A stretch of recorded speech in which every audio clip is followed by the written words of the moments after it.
Good morning dear students. आज की हमारी वर्कशीट का नंबर है 152।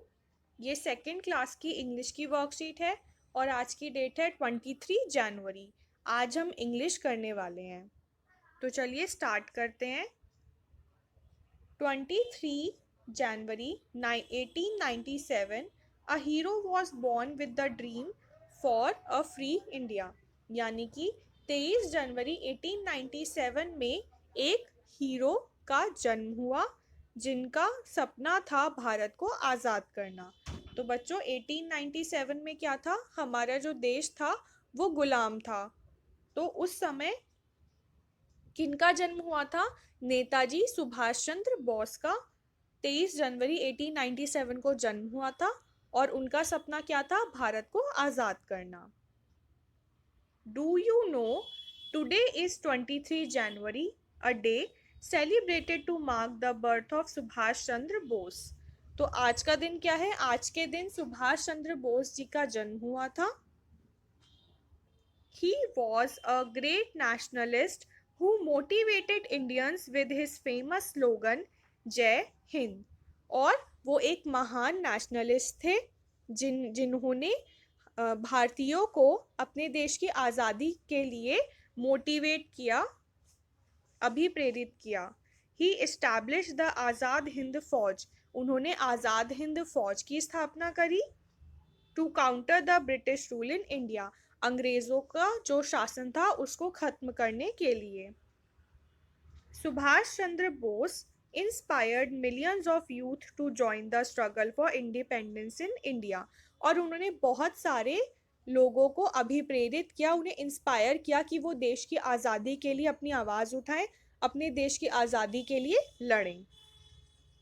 People across India celebrate this day to honor Netaji as he is fondly called।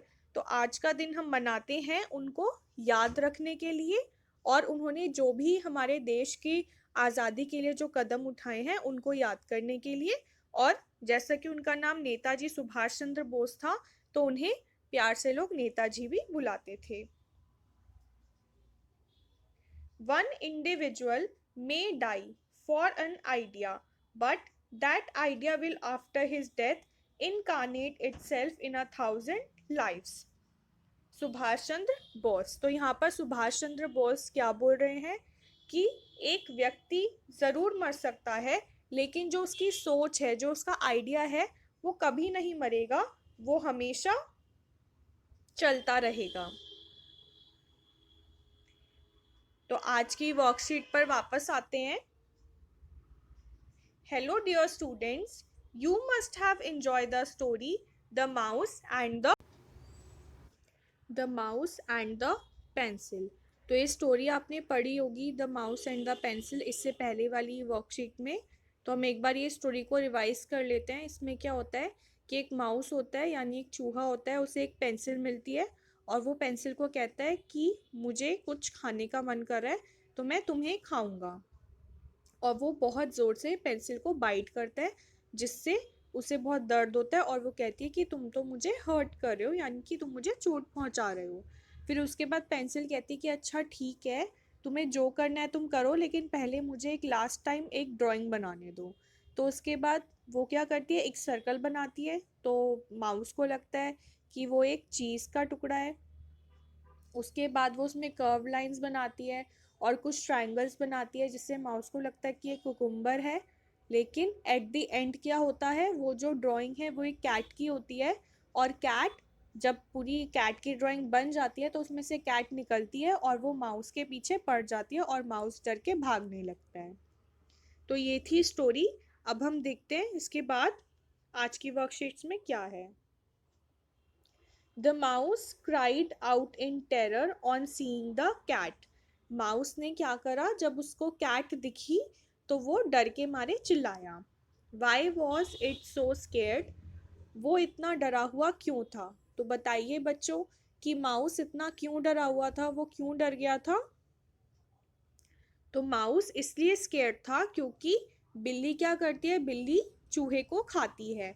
तो चूहे को बिल्ली को देखकर इसीलिए वो डर गया कि ये तो मुझे खा जाएगी। तो इसका आंसर होगा The mouse was scared because the mouse was scared because cat eats mouse. Cat eats mouse. ठीक है, ये इसका ए वाले का आंसर है. अब बी देखते हैं. The picture of the cat drawn by the pencil look so real to the mouse that he got frightened. अब जो पेंसिल ने जो पिक्चर बनाई थी वो इतनी रियल थी कि माउस उसे देखकर डर गया. Let us see if you can draw a cat that looks real enough to frighten away the mice. अब चलिए देखते हैं कि क्या आप ऐसी कैट बना सकते हैं जिसे देखकर माउस डर जाए. तो आपको ये जो रेक्टेंगल यहाँ पर दिया गया है, यहाँ पर आपको एक कैट की पिक्चर बनानी है. The pencil in the story used circle and triangle shape to make the picture of a cat. अब पेंसिल ने क्या किया था, स्टोरी में उसने सर्कल और ट्रायंगल्स की मदद से कैट बनाई थी. We have also used the same shapes to draw a few objects. तो नीचे यहाँ पर कुछ ऑब्जेक्ट्स ड्रॉ किए गए हैं सर्कल और ट्रायंगल की मदद से. Observe the shape of the objects given below and write the name of the objects in the correct shape given on the right side. तो हमें इन ऑब्जेक्ट्स की जो शेप है उसको ऑब्जर्व करके उनको करेक्ट शेप वाले बॉक्स में लिखना है. तो बच्चों ये क्या है, ये है एक ट्रायंगल और ये है सर्कल. तो इन ऑब्जेक्ट्स में से जिनकी शेप ट्रायंगल जैसी है उसे हमें ट्रायंगल में लिखना है और जिन ऑब्जेक्ट्स की शेप सर्कल जैसी है उन्हें हमें सर्कल में लिखना है. तो सबसे पहले हम देखते हैं, ये है टायर. टायर की शेप कैसी है बच्चों, टायर की शेप सर्कल की है. तो टायर कहाँ पर आएगा, यहाँ पर आएगा. हम यहाँ पर लिखेंगे टायर, TYRE, टायर. इसके बाद है क्लॉक. क्लॉक की शेप कैसी है, क्लॉक की शेप सर्कल जैसी है. तो क्लॉक भी कहाँ पर आएगी, क्लॉक सर्कल में आएगी. CLOCK,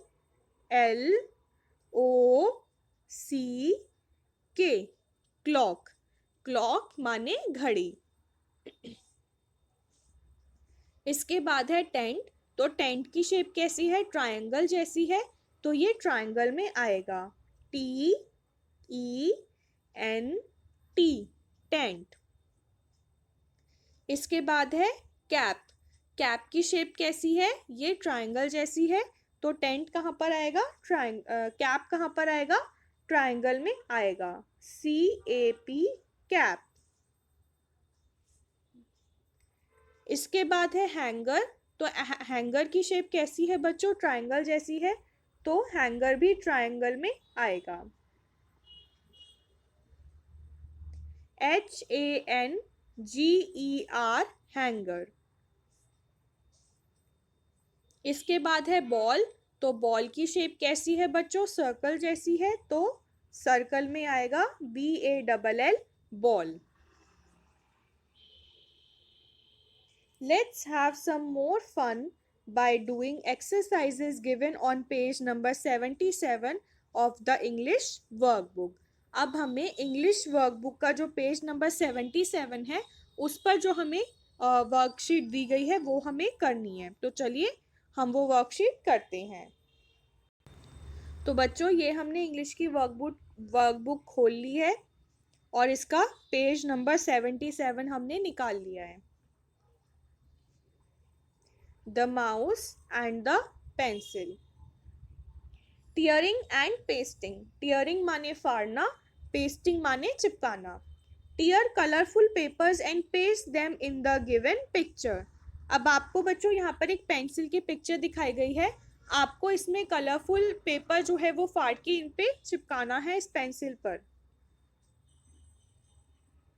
let's write, look at the picture and complete the sentence. अब हमें यहाँ पर ऊपर एक पिक्चर दी गई है, आप इसे ध्यान से देख लीजिए। ये किसकी पिक्चर है बच्चों? ये एक पेंसिल की पिक्चर है। ये पेंसिल स्माइल कर रही है और इस पेंसिल ने कैप भी पहनी हुई है। ये है इसकी cap. This is a pencil, PENCIL,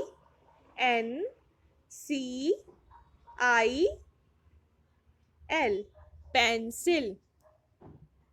it has a dash on it. इस पर क्या लगा हुआ है बच्चों? इस पर कैप है, CAP, cap. I dash with a pencil, हम पेंसिल से क्या करते हैं? हम पेंसिल से पिक्चर ड्रॉ करते हैं। तो I draw, DRAW, draw with a pencil.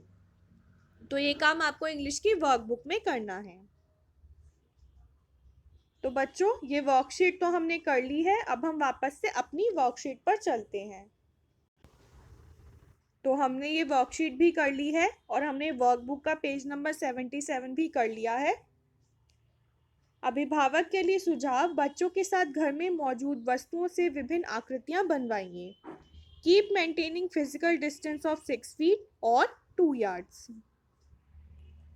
तो ये वर्कशीट करके आपको अपने व्हाट्सएप ग्रुप पर फॉरवर्ड करनी है।